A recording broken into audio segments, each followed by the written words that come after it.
Paz do Senhor, meus irmãos, meu nome é Ismael do canal Retornando às Escrituras e hoje nós estamos aqui para mais um vídeo da série das parábolas de Jesus, amém, irmãos? Vamos estudar hoje duas parábolas, a parábola do grão de mostarda e a parábola do fermento. Então, irmãos, a parábola do grão de mostarda e a parábola do fermento, elas são uma dupla. As duas ensinam a mesma lição e uma deve ser usada para interpretar a outra. Então a parábola do grão de mostarda ela pode ser encontrada em Mateus 13, de 31 a 32, Marcos 4, de 30 a 32 e Lucas 13, de 18 a 19. Nós vamos ler aqui a versão em Mateus e a versão em Marcos, tá? Então Mateus 13, 31 a 32 diz o seguinte: Outra parábola lhe propôs dizendo: O reino dos céus é semelhante ao grão de mostarda que o homem pegando nele semeou no seu campo, o qual é realmente a menor de todas as sementes, mas crescendo é a maior das plantas, e faz-se uma árvore, de sorte que vêm as aves do céu e se aninham nos seus ramos.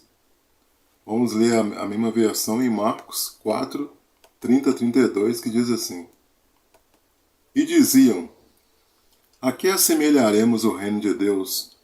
Ou com que parábola o representaremos? É como um grão de mostarda, que quando se semeia na terra, é a menor de todas as sementes que há na terra. Mas tendo sido semeado, cresce e faz-se a maior de todas as hortaliças, e cria grandes ramos, de tal maneira que as aves do céu podem aninhar-se debaixo da sua sombra. Então, irmãos, o que essas parábolas, essa parábola, está nos mostrando? Ela está nos mostrando que a igreja era uma pequena semente e essa igreja se tornou uma grande árvore. A semente de mostarda, ela é extremamente pequena, ela tem cerca de 1,5 milímetros de diâmetro, mas apesar do seu tamanho, depois de germinada, o seu tamanho pode alcançar até 3 metros de altura. Então Jesus, ele comparou o reino de Deus a um grão de mostarda. A pequena semente, ela atingiria um tamanho tão grande que os pássaros do céu achariam propícia para a habitação. Então nessa parábola, irmãos, Jesus ele está profetizando sobre coisas que iriam acontecer no meio do povo de Deus. Quando a gente lê aqui Mateus 3,11, que a gente acabou de ler, diz assim, E ele respondendo disse-lhes: Porque a vós é dado conhecer o mistério do reino dos céus, mas a eles não lhes é dado. Então nós vimos que na parábola do joio e do trigo, nós vimos o quê? O diabo semeando o joio no meio do trigo. Jesus, na parábola do grão de mostarda, ele está profetizando o crescimento do reino e a podridão do cristianismo. Lá em Marcos 4,32 diz assim, Mas tendo sido semeado, cresce e faz-se a maior de todas as hortaliças, e cria grandes ramos, de tal maneira que as aves do céu podem aninhar-se debaixo da sua sombra. Então, irmãos, essa descrição, ela nos remonta lá para o rei Nabucodonosor, da Babilônia. Ele sonhou com uma árvore, que havia crescido tanto que os pássaros do céu descansaram nela. Quando a gente vai lá para Daniel, no livro de Daniel, capítulo 4, a partir do versículo 9, diz assim, Beltesazar, mestre dos magos, pois eu sei que há em ti o espírito dos deuses santos, e nenhum mistério te é difícil. Dize-me as visões do meu sonho que tive e a sua interpretação. Eis, pois, as visões da minha cabeça. Estando eu na minha cama, eu estava assim olhando e vi uma árvore no meio da terra, cuja altura era grande. E crescia esta árvore e fazia-se forte, de maneira que a sua altura chegava até ao céu e era vista até os confins da terra. A sua folhagem era formosa, e o seu fruto abundante, e havia nela sustento para todos. Debaixo dela os animais do campo achavam sombra, e as aves do céu faziam moradas nos seus ramos, e toda a carne se mantinha dela. Estava vendo isso nas visões da minha cabeça, e estando eu na minha cama, e eis que um vigia, um santo, descia do céu, clamando fortemente, dizendo: Derrubai a árvore, cortai-lhe os ramos, Sacudi as suas folhas, espalhai o seu fruto, afugentem-se os animais de debaixo dela, e as aves dos seus ramos. Mas deixai na terra o tronco com as suas raízes, atadas como cadeias de ferro e de bronze, na erva do campo, e seja molhada do orvalho do céu, e seja a sua porção com os animais da erva da terra. Então, irmãos, Daniel, então, ele trouxe, a revelação, dizendo que o rei era essa árvore que cresceu e se tornou forte. Essa árvore, irmãos, cuja altura ela chegou até o céu, ela nos lembra também da Torre de Babel. Nabucodonosor, ele aponta para a figura de Nimrod. Nimrod, a palavra de Deus vai dizer que ele foi o primeiro a ser poderoso na terra. Nimrod, aponta para a figura do anticristo. Então o anticristo ele será o quê? O governante mundial. O seu poder ele vai aumentar muito na metade da semana. Parece que seu poder se estende até ao céu. E esse é o objetivo do anticristo. Então, irmãos, quando nós olhamos para a construção da Torre de Babel, esta torre também deve alcançar o céu e ser visível em toda a terra. É uma expressão do orgulho do homem e da sua rebelião contra Deus. Então nós vemos isso também aqui em Nabucodonosor, rei da Babilônia, que é o símbolo do orgulho e da desobediência ligada à idolatria. Então no Antigo Testamento, irmãos, a árvore era símbolo então de um governante. Quando a gente vai lá para o livro de Daniel, capítulo 4, versículo 12, diz assim, diz que a sua folhagem era formosa e o seu fruto abundante. O que é o fruto abundante? Representa o engano sendo espalhado. Então as aves, irmãos, elas representam potestades. As aves são aves más, aves de rapina, como gaviões que atacam e matam, e como os urubus que se alimentam de carniça. Então essas aves elas representam o quê? Os homens dominados por demônios. A árvore é enorme, mas é incrivelmente corrompida e má. Então Jesus, na parábola, irmãos, ele está falando o quê? De coisas futuras. Essa grande árvore representou no passado a igreja que se juntou ao Império Romano, e as aves do céu que são demônios que se aninham nos seus ramos. Nós sabemos que Constantino ele se converteu para o cristianismo no ano de 313 d.C. Ele assegurou a liberdade para a igreja cristã, colocando um fim a qualquer tipo de perseguição aos cristãos.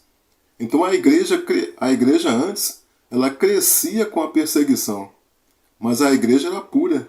Agora, após a morte de Estevão, que foi o primeiro mártir, a igreja ela se expandiu. Com o decreto de Constantino, a igreja expandiu. Aí quando a gente olha que a igreja expandiu, parece uma coisa boa. Mas esse crescimento não foi acompanhado pela qualidade. Surgiram cristãos sem convicção e sem fervor. A igreja cresceu em quantidade, nem sempre acompanhada pela qualidade. Esse fenômeno, então, nós podemos presenciar, inclusive, nos nossos dias. E no ano 380 d.C., o imperador Teodósio, ele oficializa essa religião como a religião do Império Romano, que foi o processo que deu início ao catolicismo romano. Indo para a parábola do fermento. Então, como eu falei no início, vamos analisar essa parábola do fermento em conjunto com a parábola do grão de mostarda. Lá em Mateus 13, versículo 33, diz assim: Outra parábola lhe disse: O reino dos céus é semelhante ao fermento que uma mulher toma e introduz em 3 medidas de farinha até que tudo esteja levedado. Então, irmãos, nessa parábola, nós temos uma mulher que esconde o fermento da massa em 3 medidas de farinha. Esse pouquinho de fermento ele teve o seu efeito em toda a massa. Como o fermento, da mesma forma que o fermento, o reino de Deus ele começa pequeno. E a sua obra é muitas das vezes oculta e invisível, até que o seu efeito pleno seja realizado. Então, irmãos, fermento aqui na parábola não é algo positivo. Nós vimos que o grão de mostarda ele criou raízes e floresceu. O pão fermentado também se expandiu exponencialmente. Tudo ficou fermentado. A massa, ela fica mais parecida com o elemento que a transformou. O fermento, ele atua transformando. O fermento ele atua ficando em contato com o trigo. E o fermento atua fazendo desaparecer o produto final. Então o fermento, irmãos, ele aponta para o pecado. Lá na festa dos pães asmos, o povo ele tinha que tirar o fermento. Então nós temos que a farinha ela representa a igreja, a flor de farinha, né, representa o próprio Cristo. E quando a gente vai lá para o livro de Gênesis 18, versículo 6, diz assim, ó: E Abraão apressou-se em ir ter com Sara a tenda e disse-lhe: Amassa depressa 3 medidas de flor de farinha e faze bolos. Veja, irmãos, que aqui em Gênesis, a mulher é que toma o fermento, né? Quando a gente vai lá para Apocalipse 2, versículo 20, o que diz? Diz assim, ó: Mais algumas poucas coisas tenho contra ti, que deixas Jezabel, mulher que se diz profetiza, ensinar e enganar os meus servos, para que forniquem e comam das coisas dos sacrifícios da idolatria. Então quem é essa mulher, irmãos? São pessoas que introduzem doutrinas falsas, que vão contaminar toda a massa, que vão contaminar toda a farinha. Jezabel, ela é uma figura da grande Babilônia que vai enfeitiçar todos os reis da terra. Lá em Apocalipse 17, né, versículos 1 e 2, diz assim, ó: E veio um dos 7 anjos que tinham as 7 taças e falou comigo, dizendo: Vem, mostrar-te-ei a condenação da grande prostituta, que está assentada sobre muitas águas, com a qual fornicaram os reis da terra, e os que habitam na terra se embebedaram com o vinho da sua fornicação. E lá em Mateus 13, 33, diz assim, ó: Outra parábola lhes disse: O reino dos céus é semelhante ao fermento que uma mulher toma e introduz em 3 medidas de farinha, até que tudo esteja levedado. Então, irmãos, perceba, né, que tanto o grão de mostarda quanto o fermento, né, Jesus está profetizando para o futuro. Nós temos aqui 3 medidas, né? Cada medida corresponde a 2.000 anos. O mundo, em 6.000 anos, ele estará o quê? Cheio de iniquidade. Então, essas parábolas de Mateus 13, elas têm que ser lidas e interpretadas em conjunto, né? Então, primeiro nós temos a parábola do semeador. A parábola do semeador, onde Cristo semeia a semente em 4 tipos de corações. Depois nós temos a parábola do joio e do trigo, que surge a figura do diabo semeando o joio no meio do trigo. E agora nas parábolas do grão de mostarda e do fermento, nós vimos que essa igreja no início ela era pequena, mas depois ela foi crescendo, só que não foi um crescimento de qualidade, e sim um crescimento de quantidade. Amém, irmãos? Então aqui a gente encerra o vídeo, espero que os irmãos tenham entendido, né, essas 2 parábolas. Caso os irmãos tenham algum questionamento, os irmãos podem usar aí os comentários, ou mesmo se você quer fazer algum comentário a respeito do vídeo. Se você gostou desse vídeo, peço que você deixe aí seu like. Se você ainda não é inscrito no canal, peço que você se inscreva no canal, né? Nós temos aí vários estudos, né, da Palavra do Senhor. E eu quero agradecer a você que assistiu o vídeo até o final. Obrigado por tudo. E fiquem todos na graça e na paz de nosso Senhor e Salvador Jesus Cristo. Amém, irmãos? Glória a Deus. Aleluia.